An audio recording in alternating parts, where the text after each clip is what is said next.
Alright everybody, welcome to the Cosmic Buster. My name is Bobby Cody. This video is Invasion of America, planned by China and Russia. Got a new look here I'm trying out. Had some problems with my phone, and there were some limitations on my phone, so ultimately I said I gotta try a new way to do this. So I'm using some new software and new hardware right now. So let's take a look at this. I don't like to promote fear porn, but that's not what this is. This, in my opinion, this is vital to the national security interests of the United States, and it's something the citizens of the United States and the world should be aware of.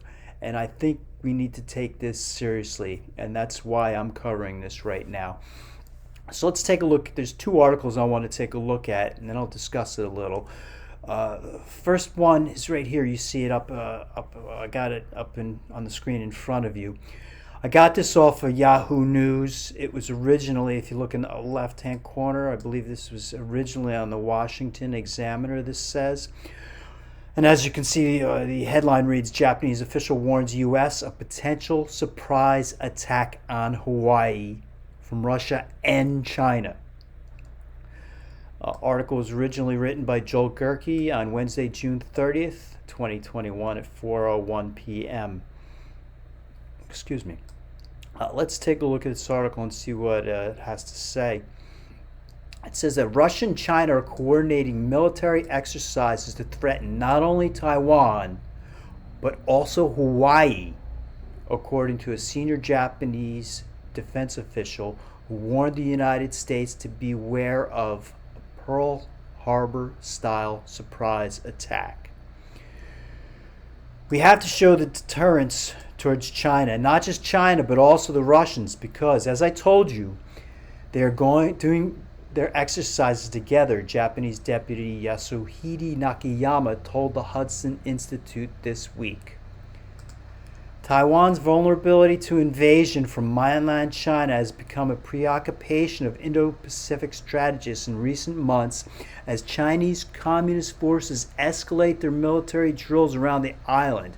Nakayama, who was unusually frank about the need for democratic nations to ensure Taiwan's survival, implied that Russia and China are working as allies, preparing for a major conflict. Now, I want to just take a look real quick so you can get an understanding of the geopolitics of this and why this is so important. This gentleman is Yasuhide Nakayama. He's not just some 2-bit Japanese guy who's talking about this. Yasuhide Nakayama is a Japanese politician serving as the State Minister of Defense of Japan. That means he is the head guy in charge of Japanese national security. He's the top guy for national security in Japan. So, he's not just anybody. I also want to take a look at this real quick. I got a map here so you can understand why this is so vital. First you have China right here, big in blue, navy blue. And here you have Japan in light blue. This tiny little island right here, that's Taiwan. Taiwan, when there was a Chinese Revolution, I believe it was in the 1940s, if my memory serves correctly, it might have been 1930s, late 1930s. There's a big revolution in China, and communists took over, boom, all this big China. The democratic Chinese forces escaped to Taiwan, this little Taiwan island right here.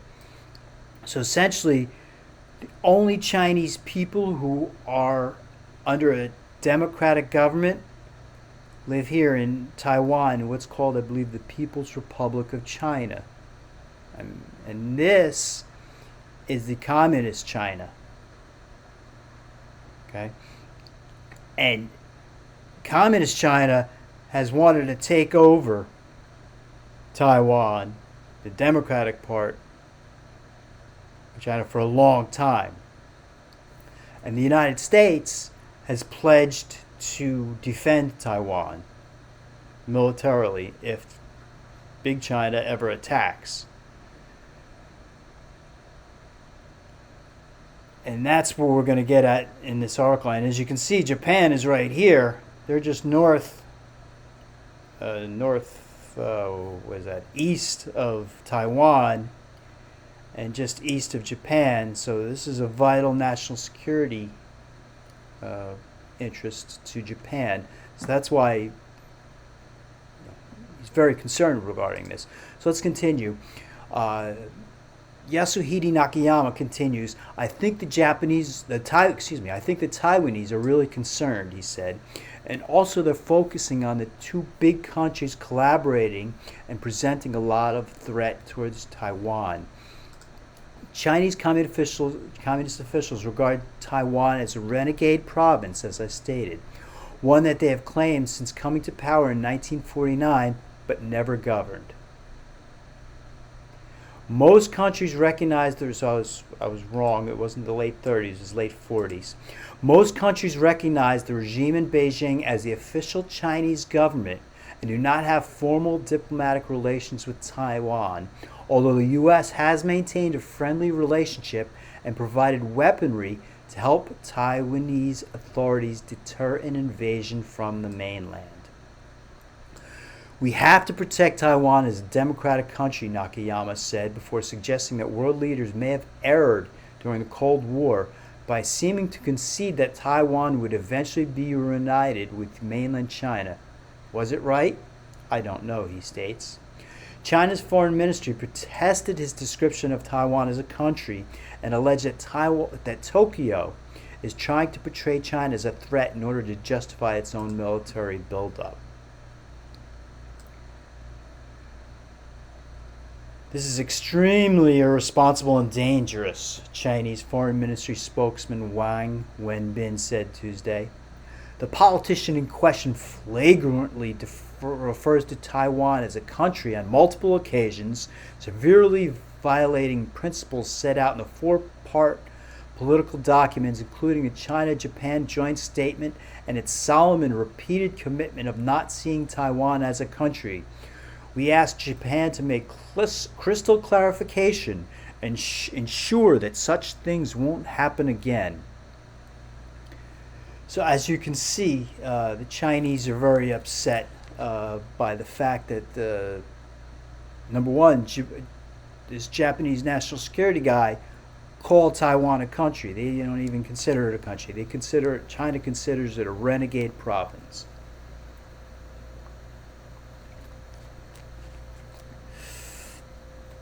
Now, the Russians have been involved in this as well.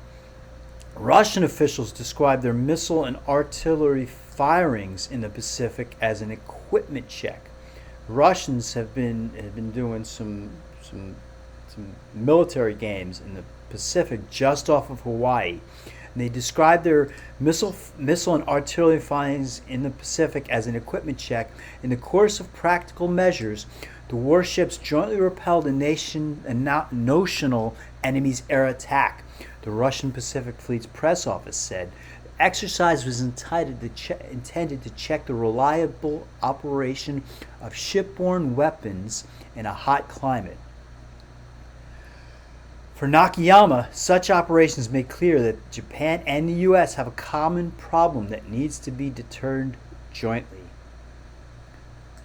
Honolulu to Japan. This zone is becoming the Chinese and the Russians come in the zone, so they cut off what he stated. So for the United States, the protection line is going to be backwards a little bit.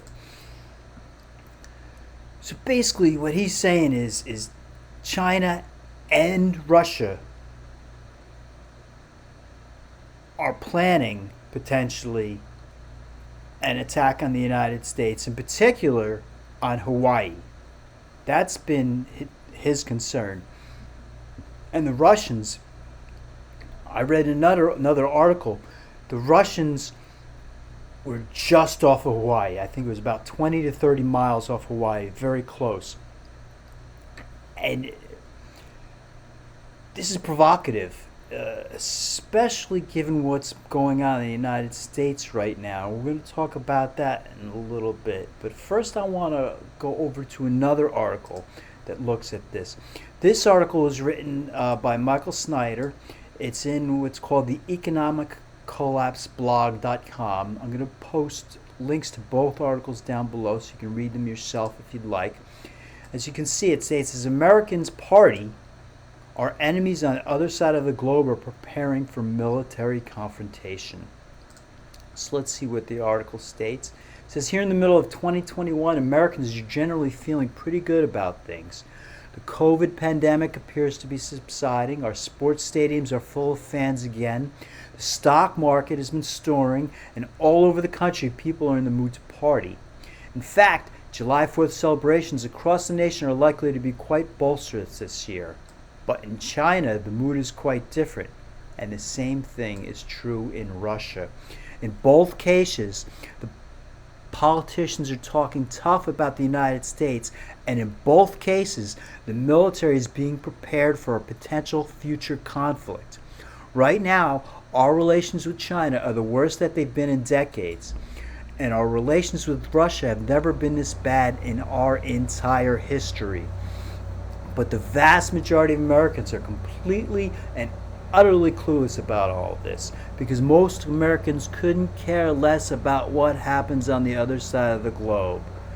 And in particular, our students graduating from college have been taught to hate the United States. It's really bad. Our universities, I don't think things have ever been this bad. But let me continue. This week commemorated the 100th anniversary of the CCP, that's the Communist Chinese Party, and Xi Jinping, that's the leader of China, used that as an opportunity to warn that any nation that tries to bully China will have their heads bashed bloody. Xi Jinping said, "Only socialism can save China, and only socialism with Chinese characteristics can develop China," he said. "We will never allow anyone to bully, oppress, or subjugate China. Anyone who dares try to do that will have their heads bashed bloody against the Great Wall of Steel forged by over 1.4 billion Chinese people." So exactly who do you think that Xi Jinping was referring to when he made that statement? Do you think it was Denmark? Perhaps Iceland? No, of course. He was referring to the United States. During his speech, he also spoke very forcefully about reunification with Taiwan, the renegade province that is the only Chinese people right now living under a democracy. Resolving the Taiwan question and realizing China's complete reunification is a historic mission and an unshakable commitment of the Communist Party of China. It is also a shared aspiration of all the sons and daughters of the Chinese nation. We will uphold the One China principle and the 1992 consensus and advance peaceful national reunification. All of us, compatriots on both sides of the Taiwan Strait, must come together and move forward in unison. We must take resolute action to utterly defeat any attempt toward Taiwan independence and work together to create a bright future for national rejuvenation. No one should underestimate the resolve, the will, and the ability of the Chinese people to defend their national sovereignty and territorial integrity. Most Americans have no idea how serious this situation is. In Taiwan, there is a big push to formally declare independence, and the Biden administration has been greatly angering the Chinese government by supporting the right of Taiwanese people to determine their own future. If Taiwan formally declares independence, China will invade. And if China invades, the U.S. military will intervene. Goes on to talk about, I don't want to do too much about this article, but I do want to talk about the Russians. He talks about the Russians down here as well. So let's continue where he talks about the Russians. Meanwhile, the Russians continue to talk tough as well. For example, Russian President Vladimir Putin just warned that there would be an asymmetrical response if certain boundaries were crossed by Western powers. Let's hear what Putin had to say. No matter what sanctions are imposed on Russia, no matter what the scaremongering, Russia is developing, and in some respects our country has surpassed the European countries and even the United States, he said. While Putin said the nation would not be taking steps that would be harmful to themselves, he said if boundaries are crossed, they would find asymmetrical ways to respond. And we don't have to use too much energy to imagine that such an asymmetrical response would look like, because the Russians just put on quite a show for us 35 miles off the coast of Hawaii, as I just mentioned before.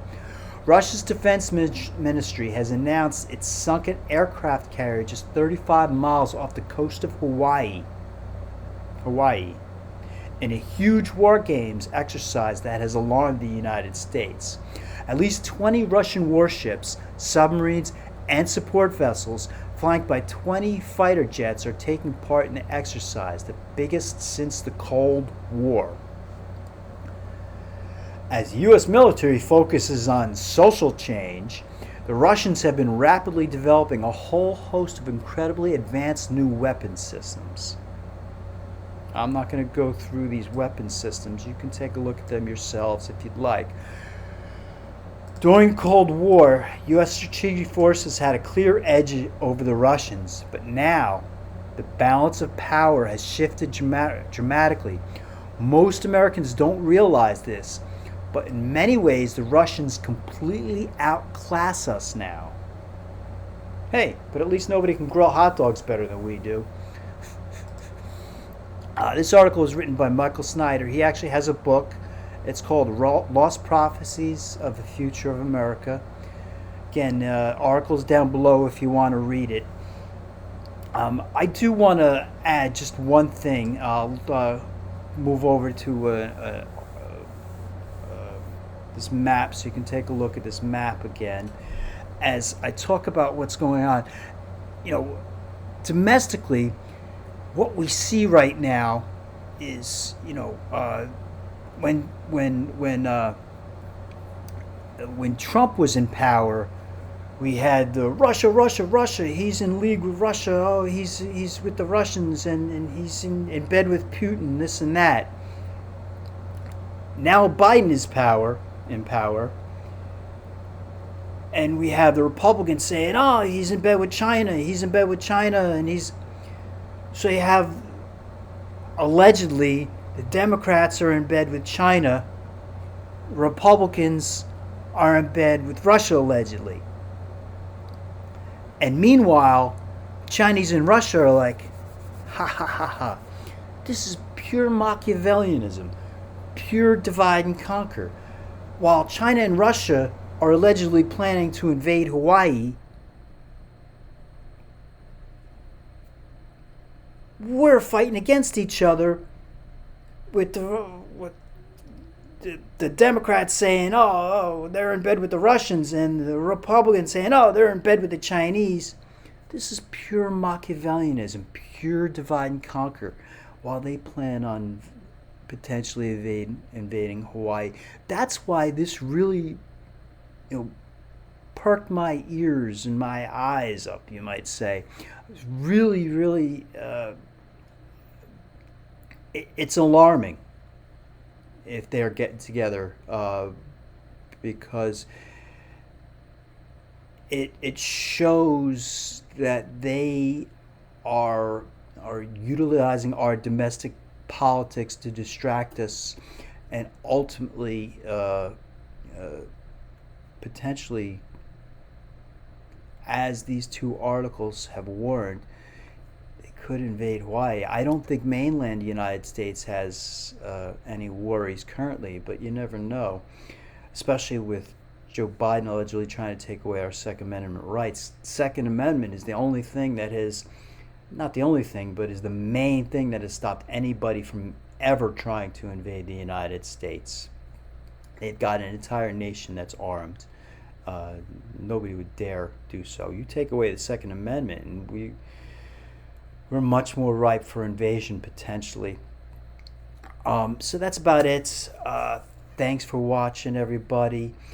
As I stated again, link down below for the articles. If you could help me out, I have my PayPal down below. Your assistance would be much appreciated. Other than that, like, share, subscribe, comment, all that good stuff. Thanks for watching. I'm going to have a new video up for you very soon. Thanks.